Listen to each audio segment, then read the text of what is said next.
로마의 방문 계획과 바울의 축도에 대해서 우리가 말씀을 나눕니다. 이제 로마서의 결론 부분에 들어왔습니다. 그래서 사도 바울은 처음에 교리를 말하고 그 다음에 그 교리에 따른 실천사항을 얘기한 후에 이제 15장에서는 마지막 인사말과 맺음말을 지금 진행해 나아가는 중입니다. 그런 가운데서 사도 바울은 하나님 말씀을 듣고 실천함으로써 그 모든 것이 끝난 것이 아니라 이제 그 모든 귀한 편지를 쓴 사도 바울을 직접 만나는 자신의 계획과 선교의 비전에 대해서 얘기하고 있습니다. 사람은 내일에 대한 기대를 가져야 됩니다. 오늘 장로님 기도에서도 설레임을 갖고 주님 전에 나왔다고 하는데 아주 좋은 기도입니다. 아니, 기도에 하나님이 들으신 것이지만 오늘 주제에 부합하기 때문에 좋다는 것입니다. 사람이 설레임이 있어야 다른 사람을 만나도 기쁘고 그 사람을 없이 여기지 않죠. 그 사람에게 아무 기대가 없는데 무슨 좋은 만남이 이루어질 수 있습니까? 사람은 다른 사람에게 기대감을 줘야 돼요. 사도 바울은 29절에 내가 너희에게 나아갈 때 그리스도의 충만한 복을 가지고 갈 줄을 아노라. 사도 바울이 기대감을 불어넣는. 그런데 사도 바울은 돈은 없어요.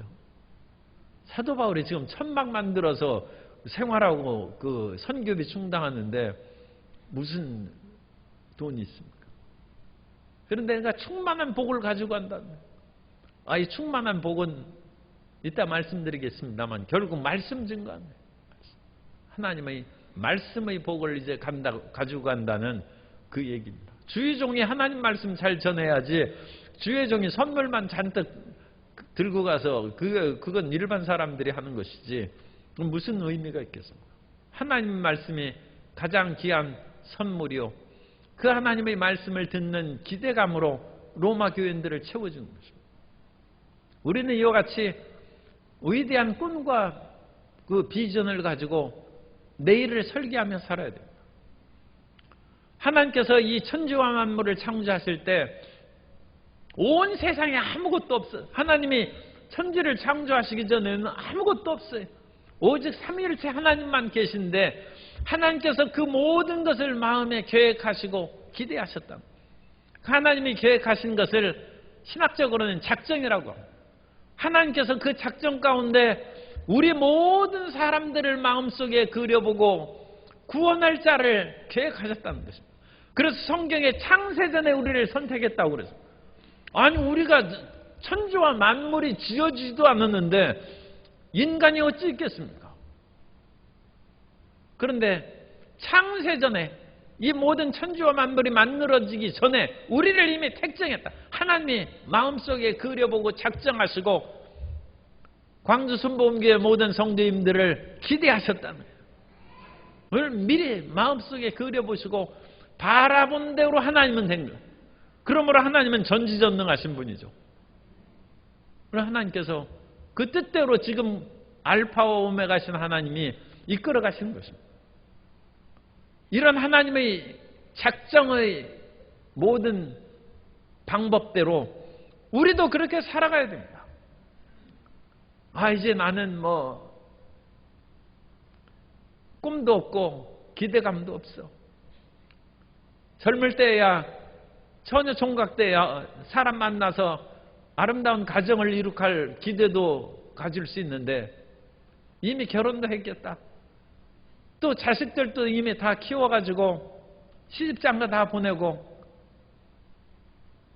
그럼 무슨 기대가 있어요? 큰일이죠. 이제 사는 낙이 없어. 그건 비극입니다. 사도 바울은 생각해 보세요. 사도 바울은 지금 처자식도 없어요. 많은 물질이나 그런 재산도 없습니다. 그런데도 사도 바울은 자신의 계획과 비전에 대해서 얘기합니다. 사도 바울은 비전의 사람입니다. 어떤 비전의 사람입니까? 사도 바울은 하나님의 종이니까 그렇습니다만 하나님의 종이 아닌 우리 모든 성도 여러분들도 선교의 비전, 전도의 비전, 하늘나라의 비전만큼 영원한 비전은 없습니다. 이 세상에서 우리가 취할 모든 것들은 세월이 지나면 웬만큼 다 이루어지고 또 사람마다 먹고 살 만큼 했으면 그것이 이루어진 것인데 꼭 재벌이 돼야 자기 꿈이 이루어진 것입니까? 꼭 장관이나 대통령이 돼야 모든 것이 이루어진 것입니까? 그렇지 않지 않습니까? 웬만큼 그건 다 이루어졌죠. 그러면 그 모든 것이 이루어졌으면 기대가 하나도 없어요. 매일매일 내일 사는 거에 대해서는 그런 것이요. 소망이 없어요. 그러나 사도 바울은 지금도 서바나의 달 계획을 세우고 있다. 서바나는 스페인입니다. 그래서 스페인은 그 당시 지중해 세계의 서쪽 끝자락입니다. 지중해가 굉장히 큰 바다고 그 안에 유라굴로의 광풍이 있어서 그야말로 배가 종이배처럼 여기저기 바람에 휘몰아쳐 가다가 겨우 구사일생으로 살아갔는데 그 넓은 바다도 대서양에 비하면 그냥 호수 같은 것이죠.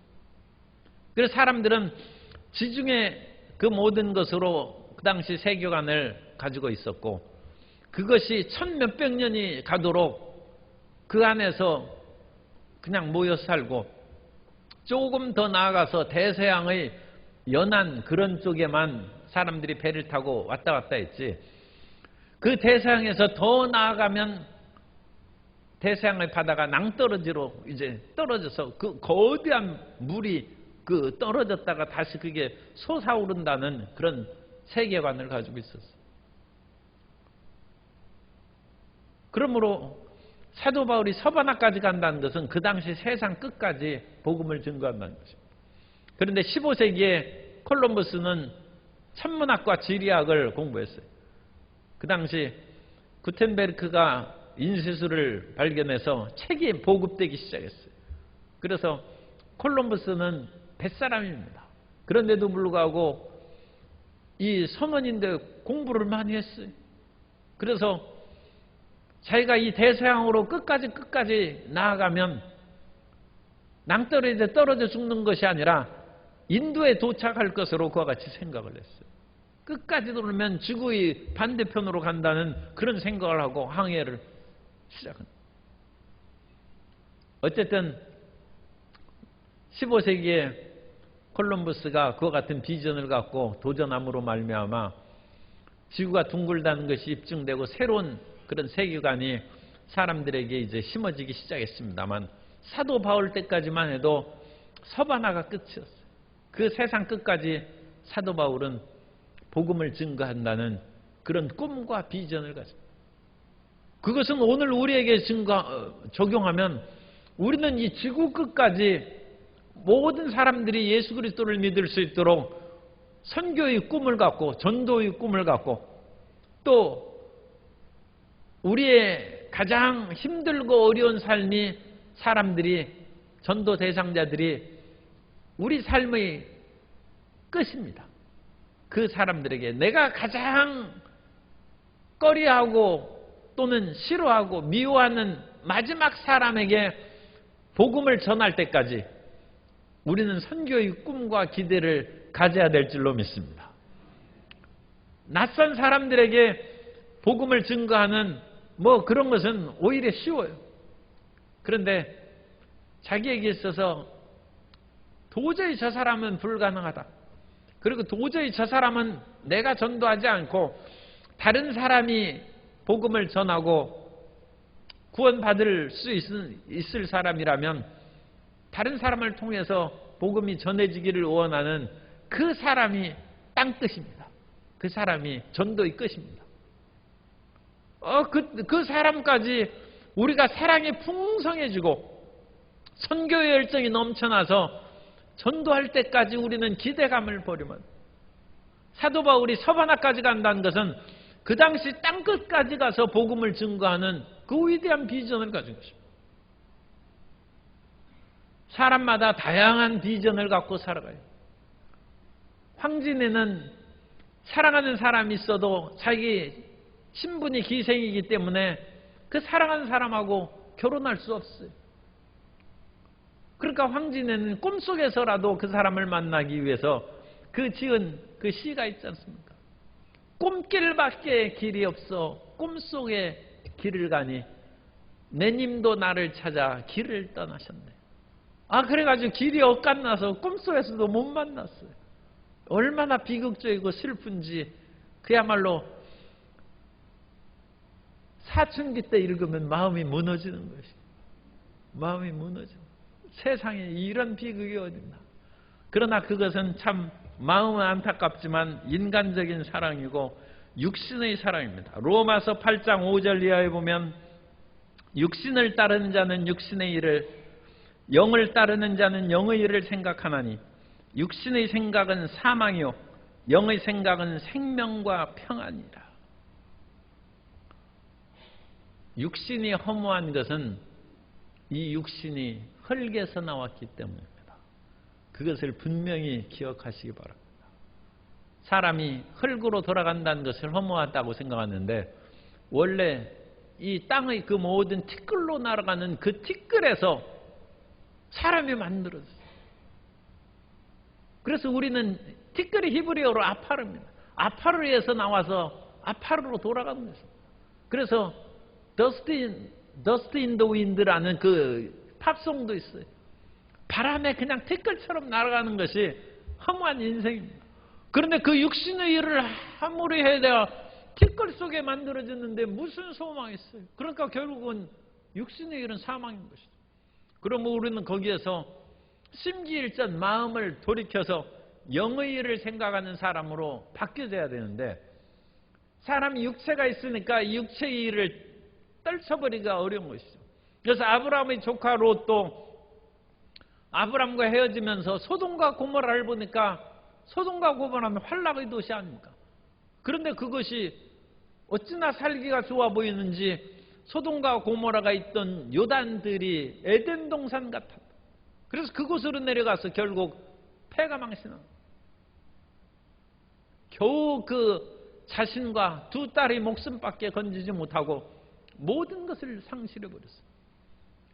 그러나 아브라함은 하나님의 말씀을 듣고 우리의 비전은 하나님의 말씀에 기초로 되어야 됩니다. 육신의 아무리 안타까운 그 마음에 꿈이 있고 미련이 있다 할지라도 그것은 흙에서 나온 것은 허무하게 사라져버리기 때문에 영원한 말씀을 기초해서 창세기 13장 14절 이하에 보면 롯이 아브람을 떠난 후에 야훼께서 아브람에게 이르시되 너는 눈을 들어 너 있는 곳에서 북쪽과 남쪽 그리고 동쪽과 서쪽을 바라보라. 보이는 땅을 내가 너와 내 자손에게 주리니 영원히 이르리라. 아브람과 조카 롯이 무슨 차이가 있어요? DNA로 거의 흡사하죠. 그런데도 불구하고 롯은 망한 것은 자기의 육신의 길을 따라갔고 아브라함은 하나님의 말씀을 쫓아 나아갔기 때문에 아브라함에게는 생명의 길이 열린 것입니다. 우리는 이 땅에서 꿈을 갖되 하나님의 말씀에 기초해서 영원한 말씀에 기초한 꿈과 비전으로 영의 길로 전진하는 하나님의 자녀가 되어야 될 줄로 믿습니다. 제가 항상 드리는 말씀입니다만 배추벌레가 배춧잎을 갉아먹고 그러다면서도 하늘을 나는 꿈을 가졌어요. 그래가지고 배추벌레가 이제 배춧잎을 갉아먹다가 번데기가 되어서 죽은 것처럼 되었음에도 불구하고 이 번데기는 하늘을 나는 꿈을 버리지 않았어요. 아무리 상황이 어렵고 죽을 것 같아도 우리가 꿈과 기대를 버리지 않으면 번데기에서 날개가 돋아나옵니다. 그래서 그것이 나비가 되어서 하늘을 나르는 거예요. 이 나비가 하늘을 나르는 것을 보면 그야말로 얼마나 이게 대단한 변화인지 기어다니는 2차원의 벌레가 하늘을 나는 3차원의 존재가 아니 나비도 꿈을 이루어가지고 날개를 팔고 하늘을 나르는데 하물며 만물의 영장인 사람이 어찌 꿈과 기대를 이루지 못하겠습니까? 엊그제 신문에 나온 것을 보니까 텍사스주에 공룡계곡이 있어요. 주립공원이 있는데 그 미국 텍사스에도 그야말로 엄청난 가뭄이 나가지고 강바닥이 드러나서 약 1억 3천만 년 전의 공룡 발자국이 드러났어요. 원래 이 지역은 공룡 발자국이 많이 있는데 이 새로운 강물이 이제 줄어드니까 공룡 발자국이 발견된 거예요. 그래서 1억 3천만 년 전에 아크로칸토사우루스에 속하는데 이건 뭐 정말 애들이 잘 아는 사우루스 공룡. 아예 공룡이 발자국이 발견됐어요.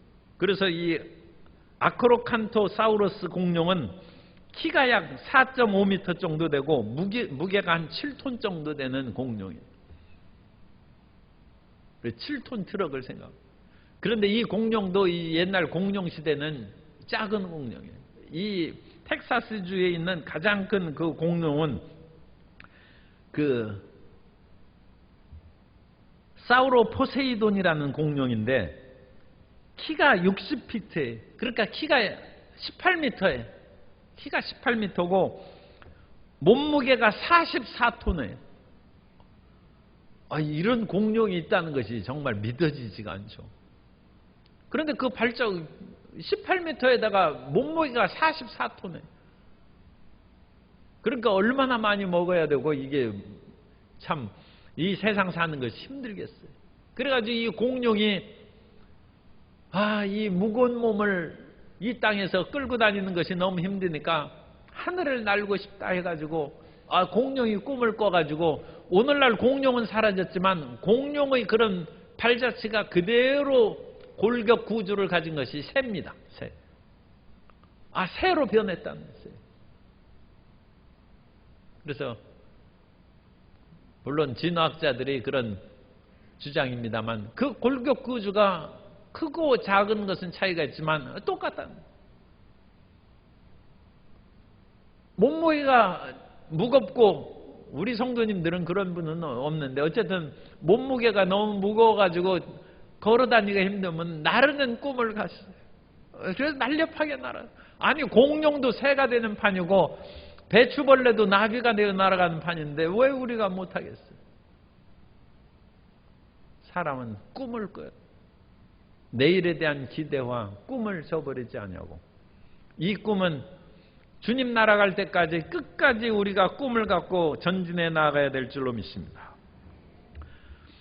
야곱이 외삼촌 라반의 집에 가가지고 그야말로 외삼촌 라반에게 속아서 그건 이제 자기가 심은 대로 거두는 것이기는 합니다만 어쨌든 이 야곱처럼 머리가 좋은 사람이 좀 나쁘게 얘기하면 야곱처럼 교활한 사람이 더욱 교활한 라반한테 속아 넘어가. 그래도 야곱은 최소한의 그런 그 양심이라고 할까 아니면 그 자기 절제를 가졌어요. 그런데 이 라반은 딸까지 속여가지고 시집 보낸 사람이니까 이 야곱이 그냥 학을 뚝 떼는. 그래가지고 그 외삼촌에게 속아가지고 14년을 머슴살이를 했어요. 공짜로 일해주는 그것을 했어요. 사실은 공짜는 아니죠. 딸을 2명이나 얻었는데 그거 뭐 어찌 공짜겠습니까? 그러나 어쨌든 돈 한 푼 없이 그렇게 일을 하면서 섬겼는데 막판에 6년 동안 20년 동안 외삼촌 집에 있었는데 6년 동안 꿈과 비전을 갖고 했어요. 그래서 외삼촌이 얼룩지고 아롱진 것이 양새끼는 내 소유가 될 것이다. 그러면 야곱이 얼룩지고 아롱진 것이 새끼로 태어날 꿈을 꿨다. 꿈에 내 그 모든 것을 본즉 새끼를 뵐 때 얼룩지고 아롱진 것들이 다 그와 같이 수태를 하는 것을 자기 꿈에서 보았고 하나님께서 그 꿈에 그 말씀을 주셔서 그 얼룩지고 아롱진 새끼를 낳을 것이다 함으로 그대로 이루어져. 라반이 보니까 이건 기가 막힌 거예요. 아무리 흰 양들을 놔둬도 새끼는 다 얼룩지고 아롱진 새끼를 낳으니까 이 라반이 기가 막힌 이 감당을 못하는. 그래서 흰양 새끼를 낳을 것이다 하면 또 반대로 꿈을 꿨겠죠. 이제는 얼룩지고 아롱진 그 어미들에게서 흰양 새끼밖에 안 나요. 라반이 감당. 꿈꾸는 사람을 세상의 교활한 사람이 못 이긴다. 우리는 어떤 일이 있어도 하나님에 대한 비전과 꿈을 잃지 않고 살아가는 주의 자녀가 되어야 될 줄로 믿습니다. 우리는 항상 하나님의 은혜 가운데 믿는 자들에게 따르는 표적을 꿈꾸시기 바랍니다. 물론 야곱처럼 사업의 이와 같은 꿈을 꾸는 것도 물질적인 풍요함을 얻을 수 있는 위대한 길이죠. 그런데 예수님 믿는 사람답게 가질 꿈은 마가복음 16장 17절 이하에 있는 것처럼 믿는 자들에게는 이런 표적이 따르리니 곧 그들이 내 이름으로 귀신을 쫓아내며 새 방언을 말하며 뱀을 집어올리며 무슨 독을 마실지라도 해를 받지 아니하며 병든 사람에게 손을 얹은 즉 나으리라 하시더라. 이 꿈을 꾸는 거예요. 난 예수님 믿는 사람이니까 예수 이름으로 귀신 쫓아낸다. 새 방언을 말하고 뱀을 집어올리고 무슨 독을 마실지라도 해를 받지 않는다. 어떤 스트레스, 독이 든 말을 듣는다 할지라도 잠시 그것으로 인하여 어찌할지라도 금방 그것이 독기운이 사라져버려. 그것으로 인하여 분노해서 그야말로 이를 갈고 그러지 않는다. 그 독이 사라져버려요. 그리고 병든 사람에게 손을 얹은 적, 우리 몸에 손을 얹은 적 우리 몸이 치료함을 받고 자기 자식들에게 가족들에게 손을 얹고 기도한 적 병이 치료되는 그 꿈을 꾸는 거예요. 하나님의 말씀, 아브라함이 동서남북을 바라보라 말씀을 주셨고 그 말씀을 받아서 아브라함이 동서남북을 바라보고 헤브론을 바라봐서 오늘날 헤브론은 아브라함의 도시입니다. 오늘날 여전히 아브라함의 집이 헤브론에 있습니다.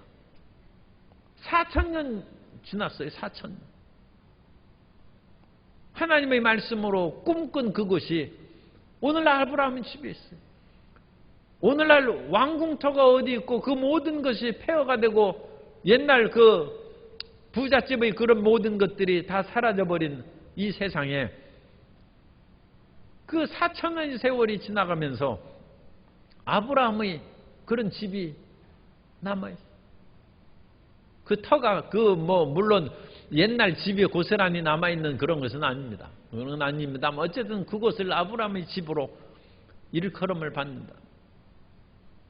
하나님의 말씀으로 꿈을 꾸면 그 하나님의 말씀이 영원하기 때문에 우리의 비전이 영원하게 이루어질 줄로 믿습니다.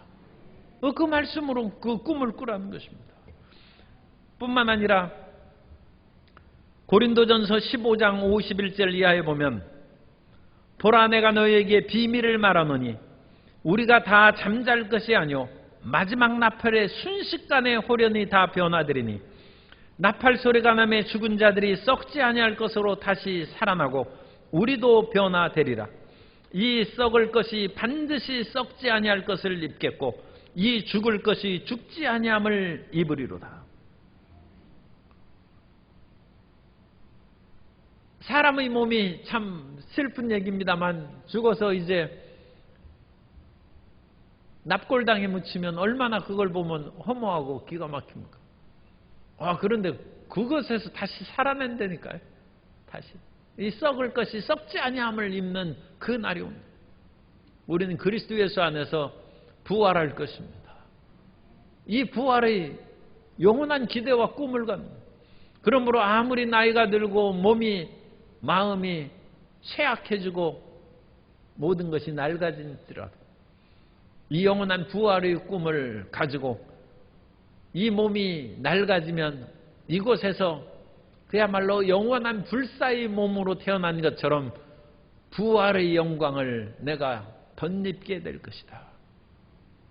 끝까지 이러한 기대와 희망 가운데 살아가는 성도 여러분 되시기를 예수님 이름으로 축원합니다. 그래서 우리는 이 땅에서 젊을 때에는 세상에 출세하고 부귀영화를 누리는 입신양명의 꿈을 갖는데 그 입신양명의 꿈을 좋죠. 그것을 얼마든지 갖고 이루는 우리의 삶이 되고 우리의 자녀들이 되시기를 주님 이름으로 축복합니다. 그런데 그 자녀들에게 분명히 다시 한번 얘기해야 될 것은 그것은 한계가 있고 어느 때에는 그런 모든 것이 이미 성취됐거나 지나가 버리는 거예요. 그러므로 반드시 하나님 안에서 꿈을 가져야 돼요. 하나님 안에서 믿음의 꿈을 꿔야 되고 영원한 하나님 나라를 확장하는 선교의 꿈을 꿔야 되고 선교의 꿈은 영원히 하나님의 나라가 확장되니까 안 믿는 사람이 한 사람 남아있을 때까지 우리는 일할 때가 있다는 것입니다. 그리고 우리는 이 모든 것이 사라진다 할지라도 우리는 다시 부활할 것입니다. 이것이 우리의 계획입니다.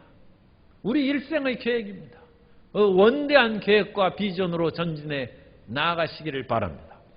사도 바울은 그 당시 세상의 끝, 지중해 세계의 끝이죠. 끝인 서바나까지 복음을 증거하러 가는 꿈을 꿨고 이 서바나의 복음을 증거하러 가는 길에 로마에 들려서 내가 편지를 쓴 사랑하는 성도 여러분을 내가 만나고 너희의 보내줌을 받아서 내가 서바나로 가기를 바란다. 그래서 사도 바울이 로마까지는 분명히 갔어요. 분명히 갔는데 거기에서 보내줌을 받아서 서바나까지 갔는지는 역사적인 증거가 별로 없습니다. 그래서 갔는지 안 갔는지 확인할 수가 없어요. 다만 사도 바울의 비전과 꿈은 사라지지 아니하고 진행되고 있었다. 그것은 사도 바울이 마지막 박해를 받아서 참수를 당합니다. 로마 시민은 금방 죽게 하기 위해서 참수형을 하는 거예요.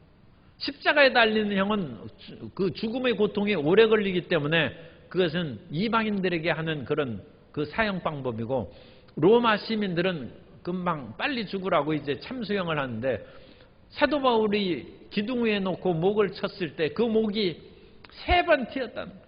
3번 튀는 곳마다 샘물이 터져 나왔고 3번 튄 방향이 서바나 쪽으로 향해서 튀었다는 전승이 있습니다. 오늘날과 같이 3개의 샘이 터져 나온 그곳에 바울의 참수 기념교회가 오늘날 로마 근교에 여전히 있어요. 그래서 성지순례 가면 이제 그것도 볼 수 있는데 어쨌든 사도 바울은 서바나로 향한 그 꿈을 죽을 때까지 잊지 않냐고 하나님의 허락하시는 그 모든 삶을 통하여 우리가 가는 것이죠. 그 길을 전진하는 것입니다. 영원히 사라지지 않는 꿈꾸는 우리 성도 여러분 되시기 바랍니다. 나이가 80이 되든 90이 되든 100세가 되든 끝까지 하나님 나라의 확장을 꿈을 꾸고 나는 죽어도 다시 산다는 부활의 꿈을 꾸고 하나님의 영광을 위해서 살아가는 기대감이 넘치는 주의 자녀들이 다 되시기를 예수님 이름으로 축원합니다. 그리고 이제 두 번째로 사도 바울은 이 로마로 가지 못하는 지금 당장 이유는 지금 구제할 일이 있다는 거예요. 그래서 구제와 축복을 나누는 그 일을 내가 시행해야 된다. 곧 예루살렘에 있는 성도들에게 구제를 하고 그 복을 나눠주는 일을 시행해야 된다는 것입니다. 그 당시 예루살렘은 예수님을 믿는 이후에 사람들에 대한 핍박이 심하고 또 예수님을 사형 언도낸 그 교권주의자 사두개인들이 주로 중심인데 그 사람들이 여전히 종교적인 권력을 잡고 있기 때문에 예수님을 믿으면 그들 나름대로의 그런 공직생활을 참여를 못하죠. 오늘날에도 예수님 믿는 사람을 핍박하는 그런 교회에서는 그 나라에서는 예수님 믿으면 공무원이 못 됩니다. 그러니까 이집트의 콥트교회 그 교인들은 이집트가 이슬람교이기 때문에 공무원이나 온갖 그런 그 국가의 그런 취업 자리는 하나도 못해요. 그런데도 불구하고 거기에서 한 600~700만 명의 콥트교인들이 살아가고 있는데 얼마나 생활이 어렵겠어요. 그런데도 끝까지 그냥 예수님 믿고 사는 거예요. 학교 선생님도 못하고 공무원도 못하고 이 취직 자리가 얼마나 그 제한되겠어요. 그리고 온갖 그런 불편하고 부당한 대우를 받고 있는데 끝까지 예수님 믿고 그냥 살아온 천 몇백 년을 지금까지 그렇게 믿음으로 살아. 그런데 예루살렘은 이 초창기부터 예수님 믿는 사람들을 핍박했기 때문에 일하던 직장에서 쫓겨나고 생활의 그런 것을 생활비를 마련하기 어려워요. 더군다나 로마 제국의 치하에 있기 때문에 더더욱 생활이 어렵죠. 그러므로 그 로마 교회에 있는 성도들을 사도 바울이 복음 증거하면서 많이 얘기를 했던 것 같아요. 그래서 마케도냐 지방에서 사도 바울이 이제 복음을 증거했죠. 데살로니카나 빌립보 그런 지역이 이제 마케도냐 북쪽의 그런 선교 지역이고, 그쪽에서 쭉 남쪽으로 내려오면 아테네나 고린도, 그것은 아가야 지방입니다. 그래서 26절에 보면 내가 마게도냐와 아가야 사람들이 예루살렘 성도 중 가난한 자들을 위하여 기쁘게 얼마를 연보하였습니다. 그래서 이 예루살렘에 있는 성도들이 어려운 생활을 얘기하자 이 마게도냐와 그 아가야에 있는 그리스 성도들이죠. 그리스의 성도들이 헌금을 했어요. 그래가지고 그 연보를 모아놓고 구제 헌금이죠. 그것을 여행 다니면서도 그거 보관하고 다니느라고 사도 바울이 고생이 많았을 거예요. 사실 여행 다닐 때는 돈이 많으면 그거 가지고 불편한 것이 없어요. 그런데 이 세상을 우리가 행인과 나그네처럼 살아갔는데 돈이 너무 많으면 좀 불편할 수 있어요. 어쨌든 사도 바울이 아무것도 없으면 아무 데서나 살 수도 있고 뭐 하고 하니까 편한데, 이 상당히 뭉칫돈을 탁 하니까 뭉칫돈을 이거 베고 잘 수도 없고 가슴에 품고 잘 수도 없고, 이 옛날에 뭐 지갑도 변변찮고 그러니까 이 허리춤에 묶고 다니든지 어렵죠. 그것을 끝까지 지키면서 예루살렘에 이제 배를 타고, 또 배를 타고 갈 때도 그것도 상당히 문제예요. 배에도 상당히 많은 그런 도둑들이 있을 수 있기 때문에 무엇인가 뭉칫돈을 가지고 있으면 이거 언제 빼앗아 갈지 모르죠. 사도 바울이 그걸 고이고이 간직해서 예루살렘에 잘 전달할 수 있도록 기도 부탁하지 않습니까? 그래서 기도 부탁하고 섬기는 일을 잘 나누어 줄 수 있도록 그렇게 해달라고.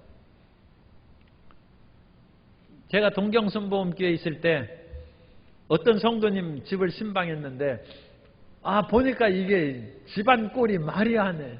그래가지고 어찌 이렇게 사나 싶은 생각을 했는데, 목사님 이거 가난한 사람을 위해서 제가 구제헌금을 드리는 거니까 목사님이 잘 전달해 주십시오 하고 돈을 주더라고.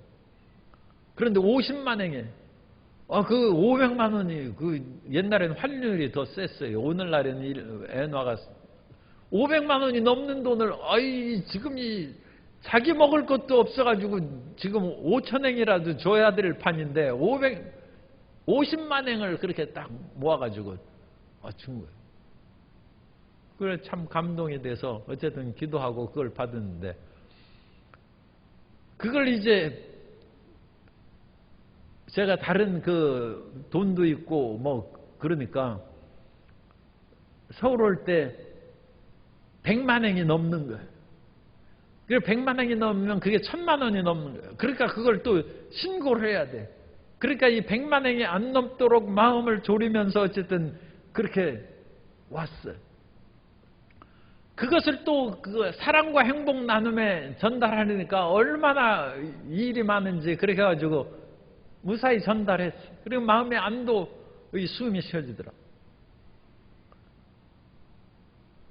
그 뒤에 잊어버리고 제가 광주 순복음교회 왔는데 어느 날 갑자기 우리 교회 전화가 왔어요. 누구냐고 했더니 일본 성도래.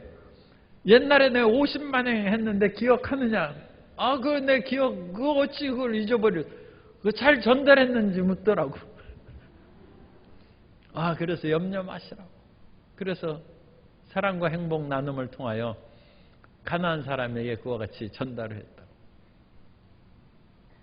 사도 바울의 이 말씀을 읽으니까 이 예루살렘 교회를 위해서 아가야와 마게도냐 성도들이 연보 받는 것도 그 성도들이 어려운데 연보 내는 것도 힘들죠. 그런데 그것을 모아가지고 전달하는 것도 그게 쉬운 일이 아니에요. 우리 성도님이 몇 년 전에 또 헌금을 가져와서 저기 캄보디아 선교사님하고 절반 나누고 또 절반은 샘 파는 우물 파는 선교사에게 전달해달라고 가져왔어요. 그래가지고 지명한 사람은 금방 나는 그 선교를 했어요. 그거야 뭐 은행 계좌로 보내면. 그런데 이게 우물 파는 선교사를 내가 알 수가 있어요. 주여 우물 파는 선교사를 만날 수 있도록 해주십시오. 그런데 그때 코로나가 딱 터져가지고 선교사들이 들어오지를 않네. 그러니까 내가 물어볼 사람이 없어요. 그러다가 이번에 서남아 총회에서 우물 파는 선교사 누구 있느냐고 또 수소문 해가지고 인도에 있는 우물 파는 선교사가 딱 한 명 있더라고. 그래가지고 그 선교사에게 전해 주느라고 수년 동안 그것을 내가 가슴을 졸이면서 그것을 분실하지 않고, 그리고 내가 그걸 쓰면 또 어떻게 하겠어요? 쓸 일이 없지만. 그러니까 그것을 간직해가지고 무사히 전달했어요. 사도 바울이 이 연보를 가지고 바다의 위험과 강도 위험과 온갖 그런 것을 해가지고 예루살렘의 성도들에게 그렇게 전도해서 구제한 거죠. 그러므로 이 모든 것은 성도 여러분들이 열심히 일해가지고 생활의 문제가 없이 살아갈 뿐만 아니라 그 가운데 영적으로 도움받은 사람들에게 또 물질의 그것을 드리는 거예요. 너희가 영적인 은혜를 받았은즉 육체적인 것으로 섬기는 것이 어찌 과다하겠느냐. 예루살렘 성도들을 통하여 하나님의 말씀이 나왔고 또 예루살렘에서 사는 또는 유대인들이 많은 믿음의 선각자들을 통하여 복음이 전파되어서 너희 귀에 들렸은즉 그 예루살렘의 성도들에게 빚진 것이 있다. 영적으로.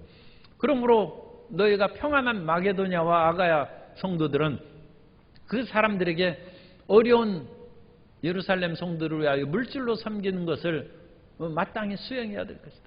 그리고 그것을 또한 전달자요 나누어준 일로 사도 바울이 그 일을 한 것입니다. 오늘 우리는 이런 모든 버는 것도 힘들고 그것을 간직하여 또 나누어 주는 것도 힘듭니다. 그 모든 사람들이 사랑과 진실함 가운데 이 모든 것을 행할 수 있도록 끊임없이 기도하고 합력하여 선을 이룰 수 있도록, 그래야 하나님의 나라가 평안하고 굳건히 설 수 있도록 기도하며 그 모든 것을 진행해 나가는 우리 모두가 되어야 될 줄로 믿습니다. 그래서 사도 바울이 예루살렘에 이제 잘 전달했겠죠. 전달하면서 이 모든 맡은 자기의 사명을 수행하고 또 로마 교인들에게도 가서 쉼을 얻도록 기도도 부탁하고, 또 한 가지 사도 바울을 죽이려는 사람들이 많아요. 사도 바울이 원래 가말리엘 문화에서 랍비 교육을 받고 열심으로 유대교를 위하여 일하다가 예수 그리스도의 복음 전파자로 돌아왔기 때문에 이전에 사람들이 배신자라고 하는 거죠. 예수님 믿는 것을 이제 그 당시 예수님 안 믿는 사람들이 배신자라고 그와 같이 해서 붙잡아 죽이려고 했기 때문에 그런 유대인들의 그 박해에서 자기를 지켜주도록 끊임없이 기도를 부탁하면서 사도 바울이 선교의 길을 걸어갑니다. 항상 성도님들이 기도하고 주의 종들을 위하여 기도하고 힘을 더하면 그 모든 것이 합력해서 하나님의 영광의 아름다운 열매로 맺혀지게 될 줄로 믿습니다. 그래서 그 모든 기도를 부탁한 후에 사도 바울은 끝으로 이제 축도를 하는 것이죠. 그래서 31절부터 이제 그 말씀입니다. 나로 유대에서 순종하지 아니한 자들로부터 건짐을 받게 하고 그 위험에서 건지도록 기도하시고, 그 다음에 예루살렘에 대하여 내가 섬기는 일을 성도들이 받을 만하게 하고 그 연보를 잘 나눠줄 수 있도록 하고, 32절에 보면 나로 하나님의 뜻을 따라 기쁨으로 너희에게 나아가. 그래서 로마 교인들을 다시 만날 수 있기를 기도하라고 했는데 실제로 로마에 이제 갔으니까 이제 문제가 해결된 것이죠. 그러면서 평강의 하나님께서 너희 모든 사람과 함께 계실지어다. 이 모든 것이 아무리 복잡하고 어지러운다 할지라도 하나님은 평화이십니다. 하나님이 지키면 온갖 원수의 방해와 세상의 어지러움 가운데서도 하나님께서 평강 가운데 우리를 지키시고 그 뜻을 이루어 주실 줄 믿습니다. 그래서 평강의 하나님께서 로마의 모든 교회를 지키고 또한 사도 바울에게도 평강을 주신 줄 믿습니다. 오늘날 이 어지러운 세상 속에서도 성도 여러분은 자신에 대한 기대를 저버리지 않고 따라서 하세요. 나는 나의 미래를 기대합니다. 나의 가정을 기대합니다. 이 나라를 기대합니다. 교회를 기대합니다. 왜 다 기대해야 돼? 기대요. 이거 나라 기대 못해. 그건 얼마나 비극입니까? 이 나라에 살면서 이 나라에 기대감이 없으면 어떻게 해요? 항상 교회를 기대하고 나라를 기대하고 내일에 대한 꿈과 희망을 가지고 또 하나님께서 끝까지 우리를 지키시고 돌봐주실 것을 굳게 믿고 전진하는 우리 모든 성도님 되시기를 예수님 이름으로 축원합니다.